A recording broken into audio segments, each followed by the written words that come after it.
Señor profesor, en este video junto con mi equipo abordaremos el tema de la violencia política en el Perú durante la década de los 80, centrándonos en Sendero Luminoso y sus objetivos.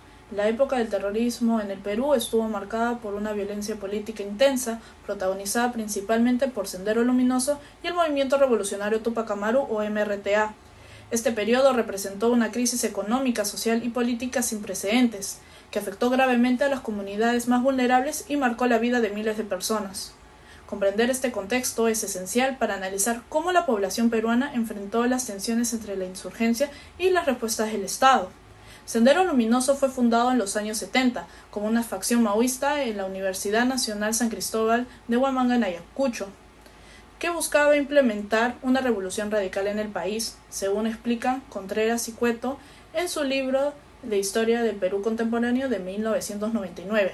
Este grupo, liderado por Abimael Guzmán, conocido como el presidente Gonzalo, tenía como objetivo derrocar el sistema político-social existente para instaurar una dictadura del proletariado, justificando la violencia como medio para alcanzar sus metas.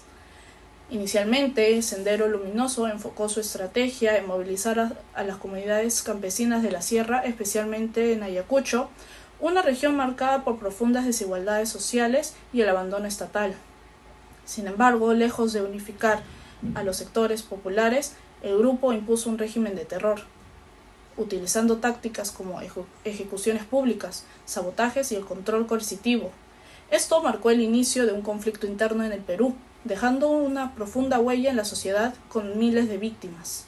A nuestro grupo nos ha resultado particularmente interesante la resiliencia del pueblo peruano para enfrentar este problema social. Durante las semanas 11, 12 y 13 de nuestro curso trabajamos las causas de la violencia política, el surgimiento de Sendero Luminoso y del MRTA, así como los cambios sociales, políticos y económicos derivados de este periodo. Estas clases fueron fundamentales para el desarrollo de nuestro proyecto, ya que nos proporcionaron información clave. Además, la realización de entrevistas a testigos de esta época nos permitió humanizar con los hechos históricos, complementando las fuentes académicas con testimonios que relevan el impacto cotidiano de esta violencia. Para poder continuar, una de las principales causas del surgimiento de Sendero Luminoso fue la profunda desigualdad social y económica en el Perú, especialmente en las zonas rurales de los Andes.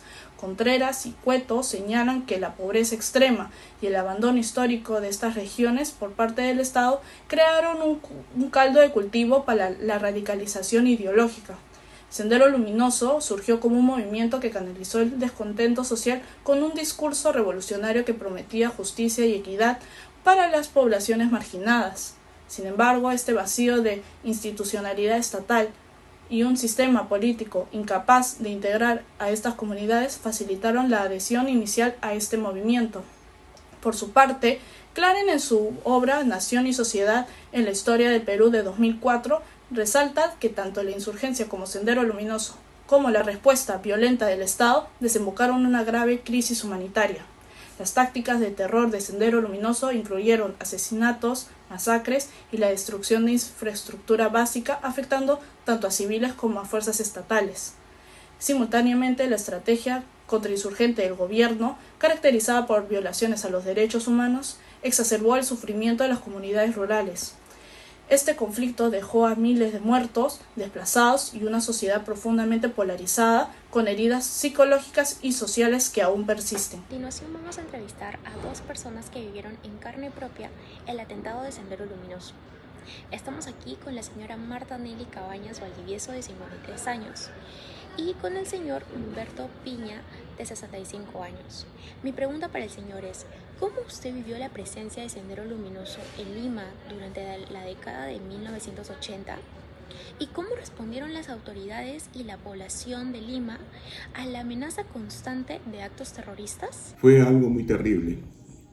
Por ejemplo, yo vivía en Jesús María y detonaron un coche bomba con anfo y dinamita en el Canal 2, donde se propagó hasta 4 cuadras, 5 cuadras a la redonda, donde explotaba todo lo que era vidrios, y el Canal 2 estalló completamente, donde vivimos momentos muy inseguros.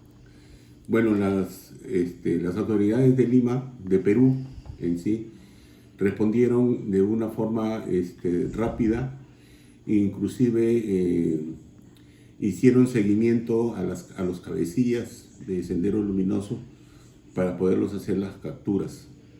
Por ejemplo, había Mael Guzmán, la tal Iparraguirre y otros más, ¿no? Les hicieron seguimiento y hasta le llegaron a hacer la captura de Abimael Guzmán, que era un terrorista cruel, ¿no? Hasta que llegó el presidente Fujimori y arrasó juntamente con la planificación, con los militares y todo. Ok, a continuación le voy a hacer dos preguntas. Okay. ¿Dónde se informaban ustedes acerca de lo que ocurría en esta época?